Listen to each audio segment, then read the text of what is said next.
2, and 1. Oh my gosh! Look at Desoto Caverns. Oh There my you go, gosh. everybody. This is our wonderful cave. You guys can see all of our beautiful formations that we've got down here. Of course, there are a lot of different types of formations. We're going to be talking about a bunch of them today, but we're going to start it off talking about how our cave was formed. This massive hole in the ground didn't just make itself. There was a giant limestone rock right where you guys are sitting, and a huge flood came through here and carved out this hole in the ground. So anywhere where there was limestone, that limestone was dissolved by the water, and it left this massive hole. And then in between the period of the flood and today, water has been running through the cracks in the ceiling, and as the water drips from the cracks, it leaves minerals behind that will harden and stack on top of each other, causing our beautiful stalactites to grow. So we've got the stalactites on the ceiling, and we've got our stalagmites coming from the floor. So an easy way for you guys to tell those two apart, if you didn't know, is the stalactite holds tightly to the ceiling, or so we hope, right? The stalagmite just might reach the ceiling one day. So that's a really easy way for you guys to tell those two apart. All right, so can anybody tell me how far from right here on the floor all the way to the ceiling is? 157. 157. That was pretty close. Go down from there. 20? Go up from 20. 100 million. You're pretty close with 90. Go up now. 99. Keep going up. It's past 110. There's a little hint for you. 120. You're almost there. Go up a little bit. 112. 125. 124. 124, everybody, he got it first try. From the floor all the way to the ceiling, that is about the size of a 12-story building, about 124 feet. All right, so how about from our entrance over here all the way to the back wall? About how far is that? 240, go up. 80, go up. Say it again. 280, go up just a little bit. 284, say something again. 85 or 285? Go up from there. You guys you're dancing kind of all below it.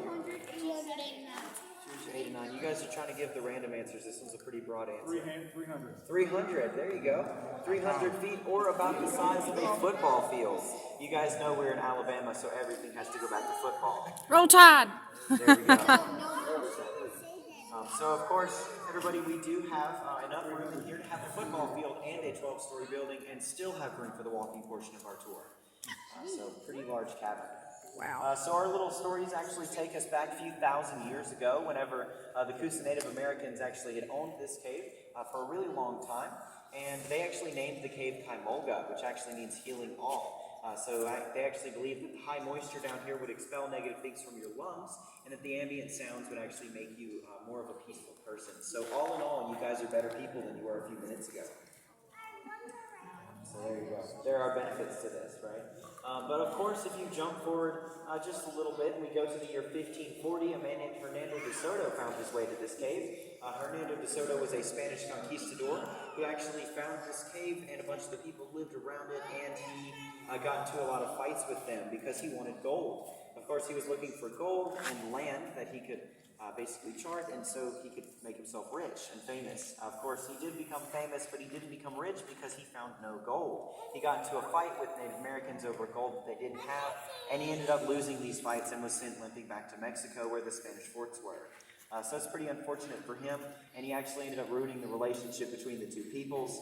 But we do like to believe that good comes out of every bad situation, and actually a couple of DeSoto's friends broke off and went about 5 miles down the road that way and founded the city of Childersburg, actually making it one of the oldest European settlements in the United States that is still standing.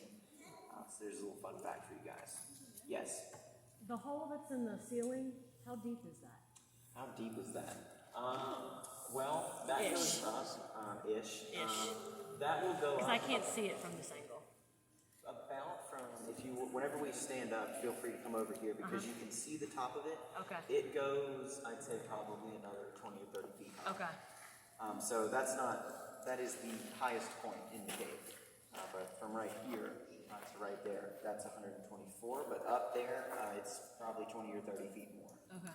And that actually leads to where we have all of the natural vents in the ceiling, which is actually what filters and gives us airflow down here. So, yeah, that's a pretty common question right there because that's this massive hole in the ceiling. Yeah. So, yeah. Good question. Yes, any other questions? Because we are actually just about to get to that. So before we begin the walking portion of the tour, do you guys have any questions? How long is the tour, or how long is the cave? The cave is about 12 miles long. Yeah. So it goes from here all the way to Talladega National Forest, which is about 12 miles away. And then, of course, the entire tour, the duration is going to be an hour, just about. So now, any questions? Yeah, right over here. We've got a question here.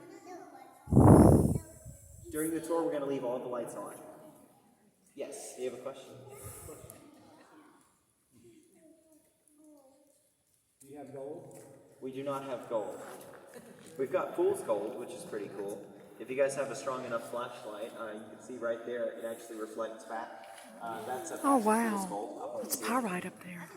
And fool's gold has a tiny percentage of actual gold in it, so kind of. We kind of have gold. Have y'all found any artifacts in here from long ago? We actually, I don't think we've found any artifacts. We have found people buried, Oh.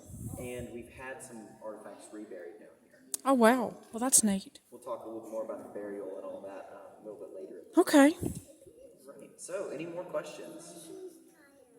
All right. Well, if there are no more questions, you guys, we can stand up. We're going to begin the walking portion of the tour. And like I said, feel free to walk over here and have a look because you can see it really well from this spot. But everybody, we're going to make our way around the stage and we're going to talk about the Civil War. I'm just loving these blue lights. This is where today's adventure brings us to, over here to Desoto Caverns in Childersburg, Alabama. And we are just now starting the walking tour of the cave. And it's very hilly. Look at that. Oh, wow. Look at that right there. Wow, that's beautiful. I can just hear people walking in here. It's just amazing.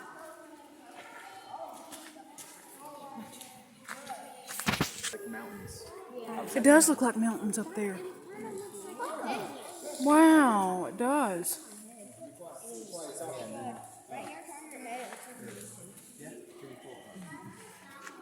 All right, everybody, make your way on over this way, and we are going to talk a little bit about the Civil War.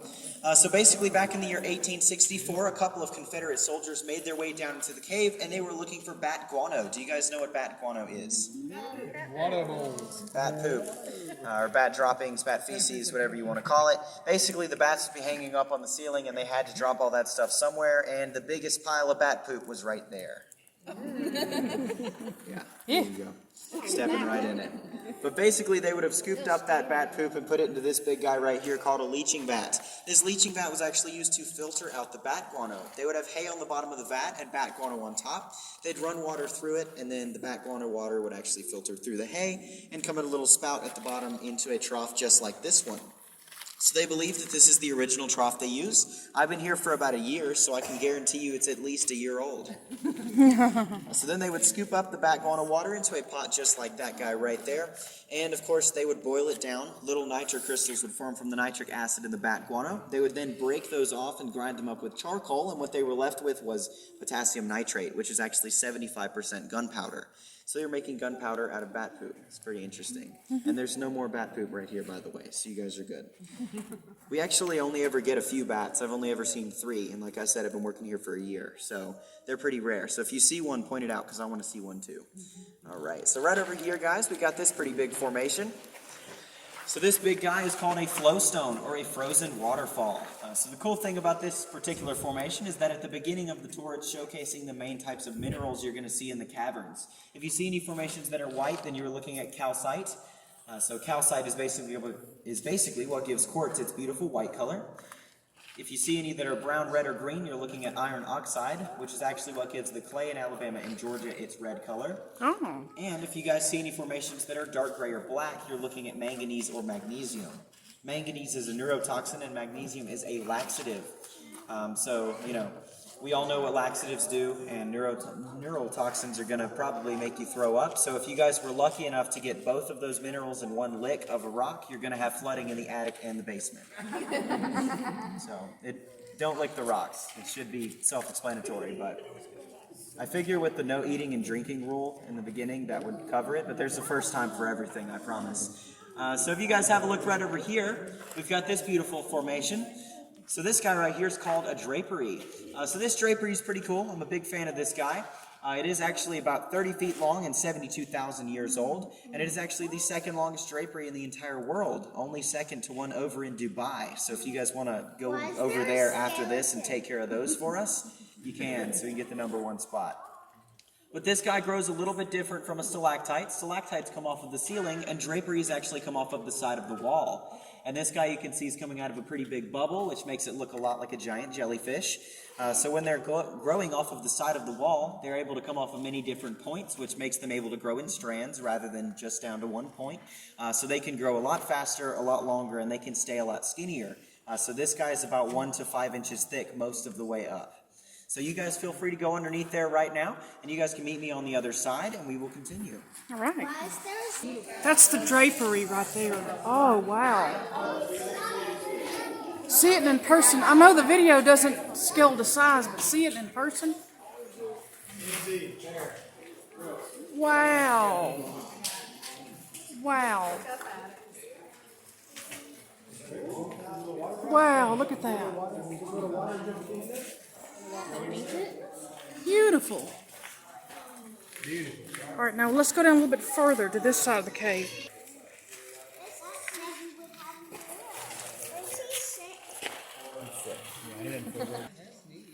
And that's pyrite, right? Yep, that's pyrite. Wow. Well, how about that? No, we set these down here just to show you what was going on. All right, so we're actually just about to talk about that as well. All right, so everybody, you can say hi to my friend Bob. Hi, Bob. There you go. Bye, Bob. Bye, Bob. Not yet. We're still talking about him. So basically, Bob was once a worker on the surface just like me, and you guys can probably tell he did get a little old for that. Now he has pursued his career in modeling, and he's made his way down into the cave. And since he became a model, he got a significant raise. Which is good for Bob. So basically, Bob is just sitting up there on top of that formation, or that structure, and he is modeling the Copina burial style. And so for those of you asking, Bob is 100% real. He is 100% real plastic, and he's a native of Party City. So he is real plastic, and he has feelings just like the rest of us, so careful what you say because he can hear you too. So basically, Bob is sitting up on this structure, and what the Native Americans were doing is they were leaving this structure outside under the sun with bodies on top of it. Once they had left the bodies there for long enough for them to actually decompose, they would then bring them down into the cave in grass weave baskets just like these. So once they had them in the baskets, they would then actually take them out and coat them in the natural cave flooring, and then they would tightly pack them in 2x2 holes just like that one right there. All right, so this would actually preserve the skeletons for a while, and since they are, a skeleton, you don't really take up much space. They're able to fit entire families in one hole. So they were tightly packing entire families into one hole. I would not want to be buried that close to my sister. Yeah. But we do know that this is true because right up these stairs, a man named Joseph Benthal did an excavation back in the 1960s, and he found 4 adults and 1 child. One of the adults actually measured to be about 7 feet tall and about 2,500 years old. Wow. Wow. And we don't go up there anymore because they were reburied in a private reburial ceremony by the descendants of the Coosa natives. So just out of respect, we're not going up there anymore. All right, so you guys follow me. Let's go a little bit further. Look at that. Yeah.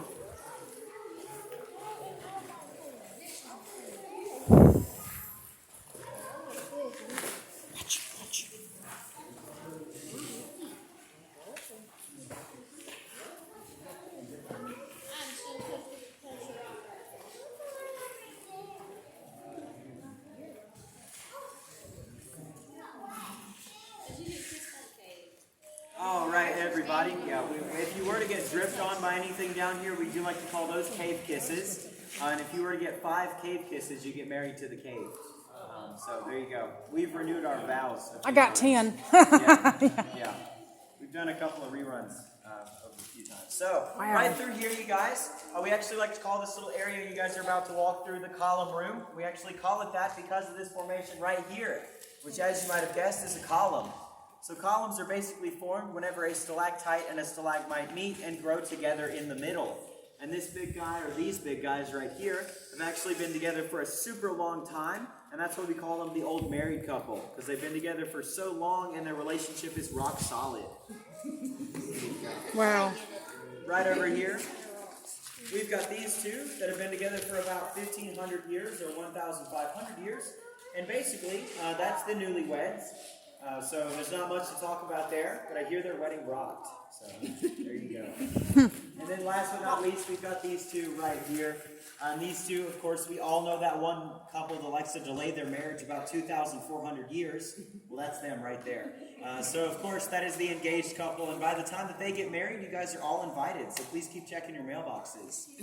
By the time that rolls around, I won't